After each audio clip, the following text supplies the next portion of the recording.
آیت نمبر 7 سورہ زمر۔ نحمدہ و نصلی علی رسول الکریم، اما بعد، اعوذ باللہ من الشیطان الرجیم، بسم اللہ الرحمن الرحیم۔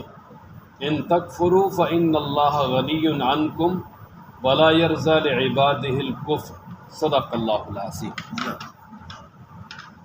یہ اللہ تبارک و تعالیٰ کی طرف سے اخروی ڈراوا ہے کہ اگر اتنے واضح دلائل کے بعد بھی تم لوگ نہیں مانتے تو فرمایا پھر سن لو کہ اللہ تبارک و تعالیٰ تمہارے شکر کرنے سے، تمہارے ایمان لانے سے بالکل بے نیاز ہے۔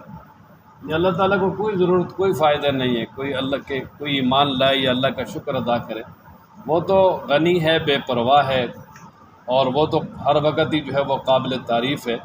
اللہ تبارک و تعالیٰ کا کچھ بھی نہیں بگڑتا۔ اور اسی طرح اگر کوئی آدمی شکر کرتا بھی ہے اور اللہ کی عبادت کرتا بھی ہے تو اللہ تعالیٰ کا کچھ ثمرتا نہیں ہے۔ لیکن اللہ تبارک و تعالیٰ نے بعض اپنے بندوں کی خیرخواہی کے لیے سامان ہدایت جو ہے نا وہ بالکل واضح طور پہ فراہم کیا ہے۔ تو اب اگر کوئی آدمی اللہ تبارک و تعالیٰ کا شکر ادا کرتا ہے تو اللہ تعالیٰ اس سے خوش ہوتے ہیں اور اس کو اللہ تبارک و تعالیٰ پسند کرتے ہیں۔ لیکن جو ناشکری اور کفر ہے وہ اللہ کو ناپسند ہے، قطعی طور پہ پسند ہے ہی نہیں۔ اور کل قیامت والے دن جس انسان نے جو کچھ کیا وہی اسی کا بوجھ اٹھائے گا۔ مثلاً اگر کسی نے برے کام کیے ہیں تو اپنے گناہوں کا بوجھ وہ خود اٹھائے گا۔ ایسا نہیں ہو سکتا کہ برائی کسی اور نے کی اور اس کا بوجھ کسی اور پہ ڈال دیا گیا، ایسا نہیں ہے۔ بلکہ جو انسان جو کوتاہی، جو غلطی، جو گناہ کرے گا تو وہ اس پہ ہی ہوگا۔ یعنی دنیا میں تو دھوکہ بھی ہو جاتا ہے نا بعض دفعہ، کہ قصور کسی اور کا ہوتا ہے، گناہ کسی اور کا ہوتا ہے، سزا کسی کو اور کو ہو جاتی ہے۔ لیکن رب ذوالجلال کے دربار میں ایسا نہیں ہے۔ وہ تو علیم بذات الصدور ہے، وہ سب کچھ جاننے والا ہے، علیم ہے، قدیر ہے۔ وہ جو کچھ انسان کرے گا اسی کو اس کے کیے کا بدلہ ملے گا۔ اچھے کام کرے گا تو اچھا بدلہ ملے گا، برے کام کرے گا تو برا بدلہ ملے گا اس کا۔ فرمایا نا ان تکفروا، اگر تم کفر کرو، فإن اللہ، بے شک اللہ تعالیٰ، غنی عنکم، تم سے بے پرواہ ہے۔ یعنی اللہ تبارک و تعالیٰ تمہارے کفر سے بالکل غنی ہے، بے پرواہ ہے، اس کو کوئی نقصان نہیں ہے۔ لیکن ولا یرضی، اور وہ نہیں راضی ہوتا لعبادہ الکفر، اپنے بندوں کے کفر اور ناشکری سے۔ کہ فرمایا جو کفر کرتا ہے کرے، اللہ کو نقصان نہیں ہے، لیکن اللہ تبارک و تعالیٰ کو اپنے بندوں کی طرف سے کفر اور ناشکری اور انکار یہ پسند بالکل بھی نہیں ہے۔ وَإِن تَشْكُرُوا، اگر تم شکر کرو گے تو یرضہ لکم، تو وہ اس کو پسند کرے گا تمہارے لیے۔ کہ اگر تم شکر گزاری کرتے ہو تو اس کو اللہ تعالیٰ پسند کرتا ہے۔ تو ظاہر ہے جب اللہ تعالیٰ کفر کو ناپسند کرتا ہے تو اس کی سزا بھی ایسی ہوگی، اور شکر کو پسند کرتا ہے تو اس کی جزا بھی اچھی ہوگی۔ وَلَا تَزِرُ، اور نہیں اٹھائے گا وَازِرَةٌ، کوئی بوجھ اٹھانے والا، وِزْرَ اخرى، کسی دوسرے کا بوجھ۔ کہ کوئی بھی بوجھ اٹھانے والی شخصیت یا جان قیامت والے دن کسی دوسرے کا بوجھ نہیں اٹھائے، اپنے گناہوں کا بوجھ اس کے سر ہوگا۔ ہاں، وہ لوگ جو اس نے گمراہ کیے ہیں ان کا بوجھ اس پہ ڈالا جائے گا، لیکن وہ بھی اس لیے نہیں کہ وہ غیر کا بوجھ ہے، وہ صرف اس کے اپنے کیے کی وجہ سے، کہ اس نے ان کو برائی پہ لگایا ہے۔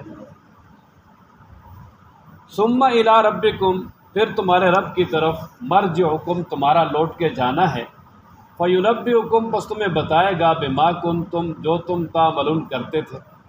کہ تم سب نے اللہ تبارک و تعالیٰ کی طرف ہی لوٹ کے جانا ہے، اللہ کے سامنے کھڑے ہونا ہے، اور اللہ تبارک و تعالیٰ ایک ایک کر کے بتائے گا کہ فلاں فلاں نے کیا کیا ہے۔ کیوں؟ انہ علیم بذات الصدور، اس لیے کہ وہ جاننے والا ہے دلوں کے بھیدوں، دلوں کے اندر کے جو راز ہیں وہ ان کو بھی جاننے والا ہے، اس کو پتہ ہے کس نے کیا کیا۔ جس طرح دنیا میں یہ کیمرے فٹ کیا ہوتا ہے نا، تو جب بھی ضرورت پڑتی ہے تو اس کو وہ چلا کر دیکھ لیتے ہیں کہ بھائی دیکھو آج یہ کام ہوا ہے، یہ نقصان ہوا، فلاں نے یہ کیا ہے، فلاں نے یہ کیا ہے۔ یہ تو ایک دنیا کا ایک چھوٹا سا نظام ہے۔ تو رب ذوالجلال نے تو انسان کے لیے بڑا پختہ نظام رکھا ہے، وہ صدیوں سے ہے، جب سے پہلا انسان پیدا ہوا اس وقت سے ہے، قیامت تک رہے، اور ایسا مربوط اور واضح اور سخت نظام ہے کہ جس سے ایک ذرے کے برابر جو ہے وہ چیز جو ہے وہ رہتی نہیں ہے، سب کچھ محفوظ ہے۔ وَكُلَّ شَيْءٍ أَحْصَيْنَاهُ كِتَابًا، اللہ قرآن میں فرماتے ہیں کہ ہم نے ہر چیز کو لکھ کر محفوظ کیا ہوا ہے۔ اللہ، جس طرح یہ الیکٹرانک میڈیا پہ خبریں چلتی ہیں نا، ٹیلی ویژن وغیرہ پہ، تو وہ ایک ساتھ وہ بول بھی رہے ہوتے ہیں، ساتھ نیچے لکھی ہوئی پٹی بھی چل رہی ہوتی ہے، تو بالکل ایسا کرنا۔ یہ جو حجت کے لیے نا اللہ تعالیٰ نے لکھ دیا یا فرشتوں کو، جی جی، ویسے اللہ کو تو پتہ ہی وہ تو دیکھیں جی، مسئلہ یہ ہے کہ وہ لکھا ہوا ہے بندوں کو دکھانے کے لیے کہ اللہ تعالیٰ قیامت میں اپنے بندے کو دکھائیں گے کہ یہ فلاں ٹائم تو اللہ تعالیٰ کو تو پتہ ہے، حجت کے لیے ہے، یہ تو ظاہر ہے۔ باقی اللہ تعالیٰ کا علم تو بہت وسیع ہے نا، اللہ کو لکھنے کی ضرورت ہی نہیں، وہ تو اس نے لکھوایا ہے بندوں کے لیے، وَكُلَّ شَيْءٍ أَحْصَيْنَاهُ كِتَابًا، اور وہ فرمایا نا کہ ہر ایک کو اس کا پاسنگ سرٹیفکیٹ اعمال نامہ دیا جائے گا کہ آؤ مقرؤ کتابی، آؤ پڑھو میں پاس ہوں، تو یہ سب بندوں کے لیے۔ رب ذوالجلال کی ذات تو ہر چیز سے بری ہے۔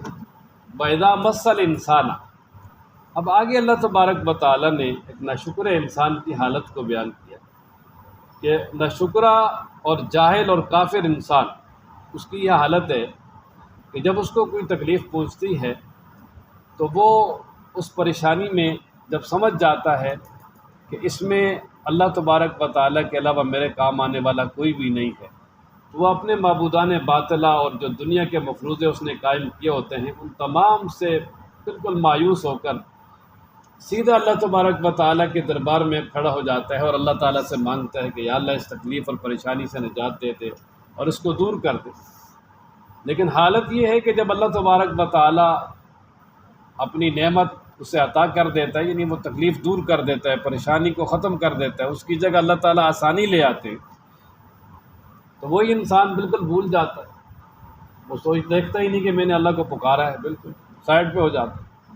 اور پھر یہ بھی نہیں، اس سے بھی بڑھ کر جب اس کا کام ہو جاتا ہے تو پھر اللہ تعالیٰ کے ساتھ شریک کرنا شروع کر دیتا ہے، پھر وہ جو اللہ تعالیٰ نے کام کیا اس کو اپنے جو معبودان باطل ہیں ان کی طرف منسوب کرتا ہے، کہتا جی یہ تو میں نے فلاں کام کیا تھا، فلاں کیا تھا، فلاں کیا تھا، اور میں فلاں کے پاس گیا تھا تو یہ میرا کام ہو گیا۔ تو اللہ تبارک و تعالیٰ فرماتے ہیں جی اس کا مقصد کیا ہے، اس انداز میں وہ بات کرتا ہے کہ یعنی یہ سارا کام میرے معبودان باطلہ نے کیا ہے تاکہ لوگوں کو گمراہ کرے اور تاکہ مزید لوگوں کے عقائد کو خراب کرے۔ اور پھر اللہ تعالیٰ نے فرمایا کہ اس سے اللہ اپنے نبی سے فرمایا کہ آپ ایسے شخصوں کے بارے میں آپ ان سے کہہ دیں کہ جو اپنا کفر اور انکار ہے اس کے ساتھ جو دنیا کا فائدہ ہے وہ حاصل کر لیں جتنا بھی ہو سکتا ہے، اور پھر آخرت میں آگی ہے جہنم ہی۔ کیونکہ جو اللہ کے نیک بندے ہیں نا کہ ان کی حالت تو یہ ہے کہ جب تنگی آتی ہے تو اس وقت بھی اللہ کی طرف جھک جاتے ہیں، گر جاتے ہیں، اور جب اللہ تبارک و تعالیٰ اس تنگی کو آسانی میں بدل دیتے تو اللہ کا شکر ادا کرتے، پھر اللہ تعالیٰ کے ساتھ تعلق کو اور مضبوط کر لیتے۔ وَإِذَا مَسَّ الْإِنسَانَ، اور جب پہنچے انسان کو ضرر کوئی تکلیف سختی، دعا تو پکارتا ہے، دعا کرتا ہے ربہ اپنے رب سے، منیباً رجوع کرتے ہوئے الیہ اسی کی طرف، یعنی بالکل اس کی طرف مائل ہو کر، اور ثم پھر اذا جب خولہ دے دیتا ہے اس کو نعمت منہ اپنی طرف سے، تو نسیہ وہ شخص بھول جاتا ہے ما کان یدعو جس کو وہ پکارتا تھا الیہ اس تکلیف کی طرف من قبل اس سے پہلے، کہ جس کو اس نے اس تکلیف میں پکارا تھا اس کو بھول جاتا ہے، یعنی اللہ تعالیٰ کو بھول جاتا ہے۔ وجعل اور بناتا ہے للہ اللہ کے لیے اندادا یعنی شریک، کیوں؟ لیضل عن سبیلی، تاکہ وہ گمراہ کرے انہیں بھی راستے سے، کہ جو صراط مستقیم کا راستہ ہدایت والا اس سے لوگوں کو گمراہ کرے۔ اور یہ میں نے بار عرض کیا ہے کہ اس طرح کا ایک شرک ہم میں بھی پایا جاتا ہے، وہ گرچہ بڑا شرک نہیں ہے لیکن اس سے بھی اپنے آپ کو بچانا چاہیے۔ جب تکلیف ہوتی ہے نا تو صرف ہم اللہ کو پکارتے ہیں، لیکن جب وہ معاملہ حل ہو جاتا ہے تو پھر کہتے ہیں جی وکیل بڑا اچھا تھا، یا ڈاکٹر بڑا اچھا تھا، یا میں نے جو ہے نا وہ فلاں کام کر لیا تھا، فلاں نہیں، اس کو منسوب اللہ کی طرف کریں، یار اللہ تعالیٰ نے جو ہے نا وہ میرا کام کر دیا تھا اور فلاں کو ذریعہ لگا دیا۔ کل کہہ دیجئے تمتع فائدہ اٹھائیے بے کفر کا اپنے کفر کے ساتھ، قلیلا بہت تھوڑا سا، دنیا کا فائدہ تو ہے ہی تھوڑا سا، کب تک رہے گا؟ یہاں قلیل سے مراد دنیا کا فائدہ ہے۔ دنیا جو ہے انسان اگر دنیا میں 100 سال بھی زندہ رہتا ہے تو وہ تو قیامت کی جو ایک 50,000 سال کا دن ہے اس کے مقابلے میں بھی کچھ نہیں، تو آخرت کے مقابلے میں کیا ہوگا؟ انکا بے شک تو من اصحاب النار جہنم والوں میں سے ہے۔ فرمایا اسے کہہ دے دنیا کا جو فائدہ وہ حاصل کر لے، آخرت میں جہنم والوں میں سے، وجہ یہ کہ اللہ کو ناشکرہ انسان پسند ہے ہی نہیں۔ من ہوا قانت آناء اللیل، اچھا یہ اللہ تبارک و تعالیٰ نے یہاں سے نا مومن اور کافر کی کچھ تقابلی صفات بیان کی ہیں کہ اللہ تعالیٰ فرماتے ہیں مثلا ایک مومن ہے جو اللہ تعالیٰ کی عبادت کرنے والا ہے، راتوں کو مشقت اٹھا کر رکوع سجدہ کرنے والا ہے، قیام کرنے والا ہے، یعنی تہجد پڑھنے والا ہے، اور وہ آخرت سے بھی ڈرتا ہے، اللہ کی رحمت کا بھی امیدوار ہے۔ ایک تو یہ ہے، اور اس کے مقابلے میں ایک کافر ہے جو یعنی دن رات اللہ کے ذکر سے غافل ہے، بے خوف ہے، اور اللہ تبارک و تعالیٰ نے جو آخرت سے ڈرایا اس سے ڈرتا بھی نہیں، اللہ کی رحمت کا امیدوار بھی نہیں، بلکہ اس سے بالکل رحمت سے مایوس ہے، اور اللہ پہ اعتراض کرتا ہے، اللہ پہ اس کا ایمان ہی نہیں، تو یہ دونوں قطعاً برابر نہیں ہو سکتے۔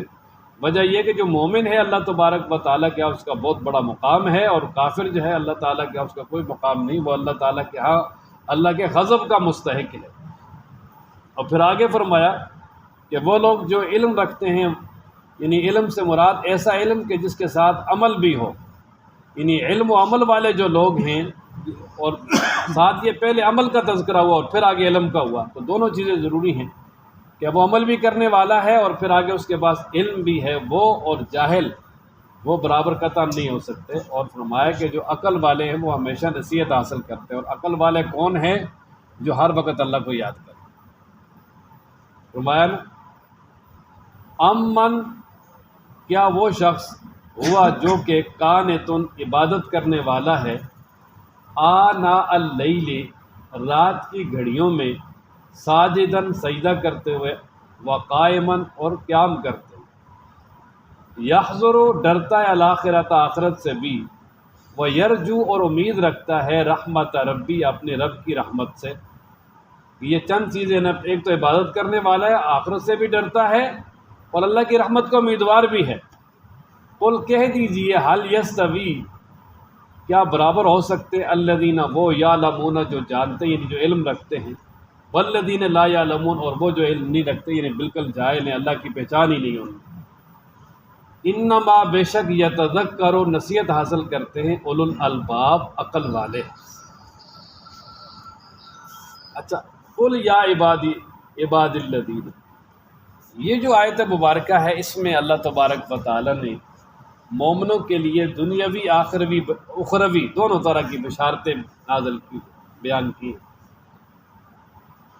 چنانچہ اللہ تعالیٰ ارشاد فرماتے ہیں قل، کہ میرے پیغمبر کہہ دیں میرے ان بندوں کو جو ایمان لائے، ایمان والوں سے آپ کہہ دیں، کیا کہہ دیں جی؟ کہ اتقوا ربکم، وہ اپنے رب سے ڈرتے رہیں۔ اپنے رب سے ڈرنے کا مطلب یہ ہے کہ اللہ تبارک و تعالیٰ کے بارے میں ہر وقت یہ استحضار رکھیں کہ اللہ ہمیں دیکھ رہا ہے اور اللہ کی نافرمانی نہ کریں۔ تو فرمایا کہ اگر وہ اللہ کی نافرمانی نہیں کریں گے پھر ظاہر نیک اعمال کریں گے، تو جو لوگ نیک اعمال کرنے والے ہیں ان کے لیے دنیا میں بھی اچھائی ہے، اللہ تعالیٰ اچھی زندگی عطا کریں گے، سکون بھی دیں گے۔ اور پھر یہ کہ اگر کوئی جگہ ایسی ہو کہ جس میں کوئی شخص رہ کر اللہ تبارک و تعالیٰ کی خالص عبادت نہیں کر سکتا اور اپنے دین پہ مکمل عمل نہیں کر سکتا اور دینی تعلیمات پہ چلنا مشکل ہے، تو فرمایا اس جگہ سے ہجرت کر لے، چھوڑ دے اس جگہ کو۔ اللہ کی زمین بڑی وسیع ہے، اور جب ہجرت کر کے جائے گا تو اللہ تبارک و تعالیٰ دنیا میں بھی وہاں اس کو آسانی عطا کریں گے، اور رزق اور ہر طرح کی فراوانی، رزق اور ہر طرح کی رہائش میں بھی فراوانی کر دیں گے۔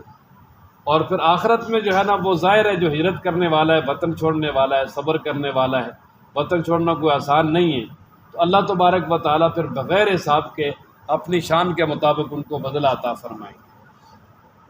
اور یہ آیت مبارکہ ہجرت حبشہ سے پہلے نازل ہوئی، اس میں اللہ تبارک و تعالیٰ نے مسلمانوں کو اجازت دے دی کہ آپ اگر یہاں مکہ میں رہ کر عبادت کرنا مشکل ہے تو آپ یہاں سے ہجرت کر سکتے ہیں۔ اور پھر دو ہجرتیں ہوئیں، ایک حبشہ کی طرف ہوئی، بہت سارے مسلمانوں نے ہجرت کی حبشہ کی طرف، اور حبشہ میں بھی وہاں بڑے سکون کے ساتھ زندگی گزاری۔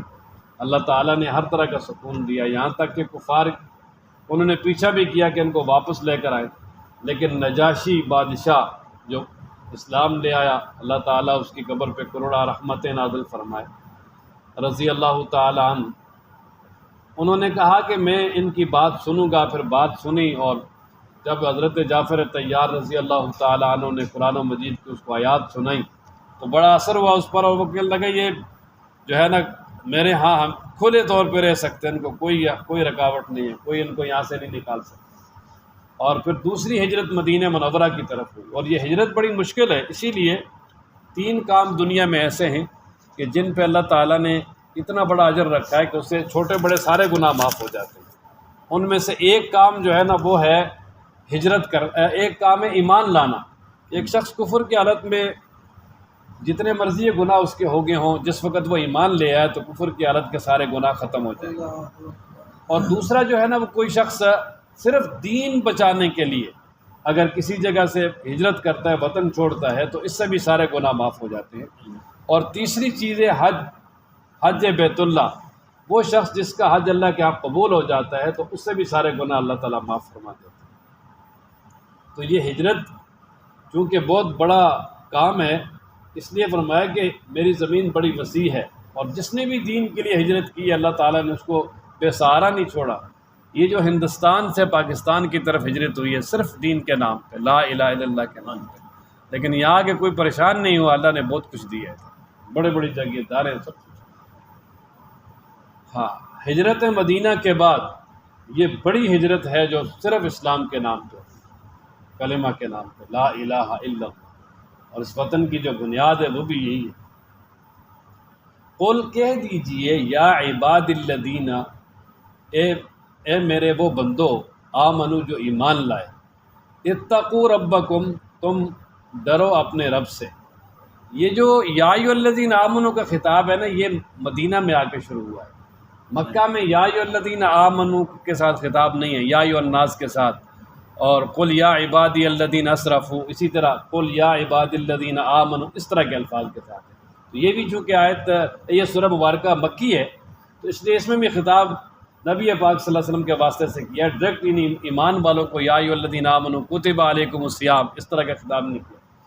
قل کہہ دیجئے یا عباد الذین، اے میرے وہ بندو، آمنو جو ایمان لائے، اتقوا ربکم، اپنے رب سے ڈرو، للذین، ان لوگوں کے لیے، احسنوا، جنہوں نے نیکی کی، فی ہذہ دنیا، اس دنیا میں بھی، حسنہ، اچھائی ہے، وارض اللہ، اور اللہ تعالیٰ کی زمین واسعہ، بہت وسیع ہے.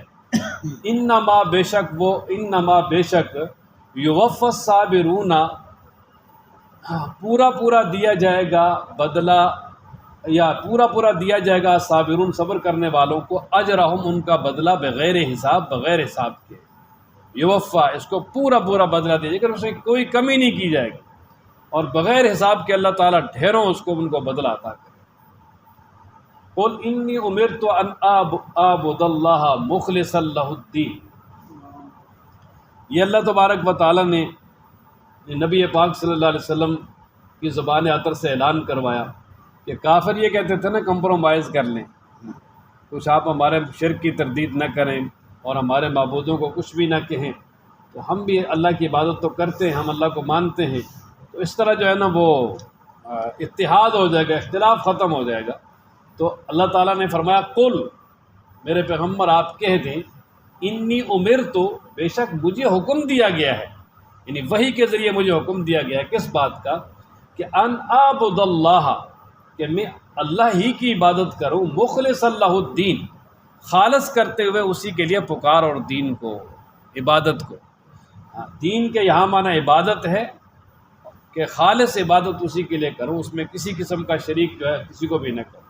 ایک بات. دوسرا حکم، وہ امرت، اور مجھے حکم دیا گیا ہے، لأن اکون، یہ کہ میں ہو جاؤں، اول المسلمین، سب سے پہلا ماننے والا. کہ جو اللہ کے نبی ہوتا ہے، چونکہ اللہ تبارک و تعالیٰ کا ڈائریکٹ رابطہ پہلے ان سے ہوتا ہے، تو جو اللہ کے نبی ہوتے ہیں وہ سب سے پہلے اپنی شریعت کو ماننے والے ہوتے ہیں. اپنی جو شریعت ہے اللہ تعالیٰ کی طرف سے ان کو عطا کی گئی ہے، نبوت، تو سب سے پہلے وہ خود مانتے ہیں نا. تو اس لیے فرمایا کہ میں سب سے پہلا ایمان لانے والا ہو جاؤں، یعنی سب سے پہلے میں اپنی نبوت کو مانوں اور اپنی نبوت کی تصدیق کروں. اور پھر وہ مزید ان کی طرف سے مطالبات ہوتے رہتے تھے. تو فرمایا کہ آپ قل کہہ دیں، انی، بے شک میں، اخاف و ڈرتا ہوں، ان عصیت، تو اگر میں نافرمانی کروں گا، ربی، اپنے رب کی، عذاب یوم عظیم، بڑے دن کے عذاب سے۔ یہ یعنی اللہ تبارک و تعالیٰ کی طرف سے اعلان کروایا گیا نا کہ تمہارے دلوں میں تو اللہ کا خوف نہیں ہے، ڈر ہے ہی نہیں۔ میرے دل میں تو اللہ کا خوف ہے، میں تو اللہ تبارک و تعالیٰ سے ہر وقت ڈرتا رہتا ہوں، اور مجھے اس بات کا ڈر ہے کہ اگر میں اللہ کی نافرمانی کروں گا، یعنی تمہاری بات مان لوں گا، شرک کر لوں گا، تو مجھے تو قیامت والے دن کے عذاب سے ڈر ہے۔ اب نبی تو معصوم ہے، یہ تو ان سے شرک تو ہو ہی نہیں سکتا، عام گناہ سے اللہ تعالیٰ بچاتے ہیں، شرک تو ظلم عظیم ہے۔ یہ کفار کے لیے ایک طرح کی تعریض ہے کہ جس طرح کوئی دنیا میں کوئی آدمی کہتا ہے نا جی، وہ کہتا ہے یار آپ نے جو ہے نا وہ حکومت کی مخالفت کرنی ہے، کریں آپ برداشت کر سکتے ہیں، میں تو ڈرتا ہوں بھائی، میں تو نہیں کر سکتا۔ یہ ایک طرح کی تعریض ہوتی ہے کہ بھائی اگر کرو گے تو آپ کا نقصان ہوگا نا جی، تو یہ اسی طرح تعریض ہے۔ قل کہہ دیجئے انی بے شک میں اخاف و ڈرتا ہوں، ان عصیت تو اگر میں نافرمانی کروں ربی اپنے رب کی، کس سے ڈرتا ہوں؟ عذاب یوم عظیم، بڑے دن کے عذاب سے، اور بڑے دن سے بعد قیامت کا دن ہے جو 50,000 سال کے کافروں۔ اور مزید دوبارہ اعلان کروایا قل اللہ اعبد، کہہ دیجئے میں اللہ ہی کی عبادت کرتا ہوں۔ یہ اللہ مفعول بھی کو مقدم کیا ہے نا اعبدو سے، اور اس سے جو ہے نا وہ اللہ ہی کی عبادت، یہ ہی والا معنی اس سے پیدا ہوا ہے، جس طرح ہے نا ایاک نعبد، یہ ایاک مفعول بھی کو مقدم کیا، اصل میں تھا نعبد ایاک، اگر ہوتا تو اس کا معنی ہوتا نعبد ایاک، ہم عبادت کرتے ہیں آپ کی، ونستعین ایاک، اور ہم مدد مانگتے ہیں آپ سے۔ لیکن یہ جو ترجمہ ہے نا ایاک نعبد و ایاک نستعین، کہ ہم تیری ہی عبادت کرتے ہیں، تجھ سے ہی مدد مانگتے ہیں، تو یہ مفعول بھی کو مقدم کرنے کی وجہ سے ہے، کیونکہ عربی گرامر کا یہ اصول ہے کہ جو مؤخر ہو اگر اس کو مقدم کیا جائے تو اس میں حصر والا معنی پیدا ہو جاتا ہے۔ تو یہاں بھی فرمایا نا قل کہہ دیجئے اللہ اعبد، اللہ ہی کی میں عبادت کرتا ہوں، مخلصاً خالص کرتے ہوئے لہو، اسی کے لیے دینی اپنی عبادت کو، کہ اللہ تعالیٰ کے لیے خالص کر کے میں عبادت کرتا ہوں، میں اس کے ساتھ کسی کو شریک نہیں کرتا۔ اور ساتھ ہی فرمایا فعبدو، تم عبادت کرو، معاشی تم جس کی چاہو، من دونی، اس کے سوا، تم کر سکتے ہو کہ تم اگر جہنم کا عذاب برداشت کر سکتے کرو، لیکن فرمایا قل کہہ دیں ان الخاسرین، بے شک نقصان اٹھانے والے، الذین وہ ہیں، خاسروا انفسہم، جنہوں نے نقصان میں ڈالا اپنے نفسوں کو، واہلیہم، اور اپنے گھر والوں کو، اپنے اہل کو، یوم القیامت، قیامت والے دن۔ کہ کفار کہتے تھے نا کہ تم دنیا میں اپنا نقصان کر رہے ہو آخرت کے نام پر، تو فرمایا کہ دنیا کا نقصان تو کچھ بھی نہیں ہے، دنیا کے نقصان کا تو مداوع بھی ہو سکتا ہے نا، آج نقصان ہوا کل فائدہ ہو جائے گا، لیکن جو سب سے بڑا نقصان ہے، واضح نقصان، وہ قیامت والے دن میدان محشر کا ہے، وہ ایسا نقصان ہے کہ جس کی تلافی نہیں ہو سکتی، وہ الخسران المبین کہا ہے، اور یہاں پر بھی ہے۔ اللہ اکبر، کہہ دیجئے بے شک خسارہ اٹھانے والے، نقصان اٹھانے والے، یہ اس میں فاعل کا صیغہ ہے نا، وہ ہیں کہ خاسروا انفسہم، ماضی کا صیغہ ہے، جنہوں نے نقصان میں ڈالا اپنے آپ کو، واہلیہم، اور اپنے گھر والوں کو، کس دن؟ یوم القیامہ، قیامت کو۔ الا، خبردار، ذالک، وہی ہوا ہے، الخسران المبین، واضح خسارہ، واضح نقصان۔ اچھا، وہ واضح خسارہ اور واضح نقصان کیوں ہے؟ وجہ کیا ہے؟ کہ فرمایا اس کی وجہ سے ان کو عذاب میں مبتلا رہنا پڑے گا۔ فرمایا لہم، ان کے لیے، من فوقہم، ان کے اوپر سے، ظلالم، صاحبان ہوں گے یا طبقات ہوں گے، من النار، آگ کے، ومن تحتہم، اور ان کے نیچے سے بھی، ظلال، صاحبان اور چادریں ہوں گی آگ کی، یعنی ان کے اوپر بھی جو ہے نا وہ آگ کے طبقات ہوں گے، آگ، اور نیچے سے بھی جو ہے وہ آگ کے طبقات، آگ نیچے سے جو ہے نا وہ اوپر کو اٹھے گی اور جلائے گی۔ ظلال، یہ ذلہ کی جمع ہے، اس کو مانا ہوتا ہے صاحبان، تو اس سے مراد یعنی یہ ہے کہ نیچے اوپر جو ہے نا وہ ایسا انتظام ہوگا کہ اوپر سے بھی آگ کے شعلے نیچے آئیں گے اس انسان کی طرف، اور نیچے سے بھی اللہ تعالیٰ حفاظت کرنا، جس طرح یہ تنوروں میں ہوتا ہے۔ ذالک، یہ آگ ہے، یخوف اللہ، ڈراتا ہے اللہ تعالیٰ بھی اس کے ساتھ، عبادہ، اپنے بندوں کو۔ اس آگ سے اللہ تبارک و تعالیٰ اپنے بندوں کو ڈراتا ہی نہیں، باخبر کرتا ہے کہ تم نے ایسے کام نہیں کرنے کہ جن کی وجہ سے تمہیں اس آگ میں جانا پڑے، بلکہ اللہ تعالیٰ خود اعلان کرتے ہیں، یا عبادی، اے میرے بندو۔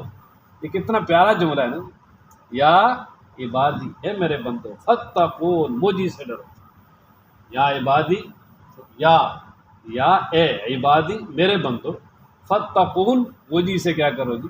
ڈرو، اور مجھ سے ڈرنے کا مطلب یہ ہے کہ میرے عذاب سے اپنے آپ کو بچاؤ، اور عذاب سے بچانے کا کیا طریقہ ہے کہ اللہ کی نافرمانی سے انسان اپنے آپ کو بچا لے، اللہ کی فرمانبرداری شروع کر دے، خود ہی اللہ کے عذاب سے بچ جائے گا۔ اللہ تعالیٰ ہم سب کو قرآن پڑھنے، سمجھنے، عمل کرنے کی توفیق عطا فرمائے۔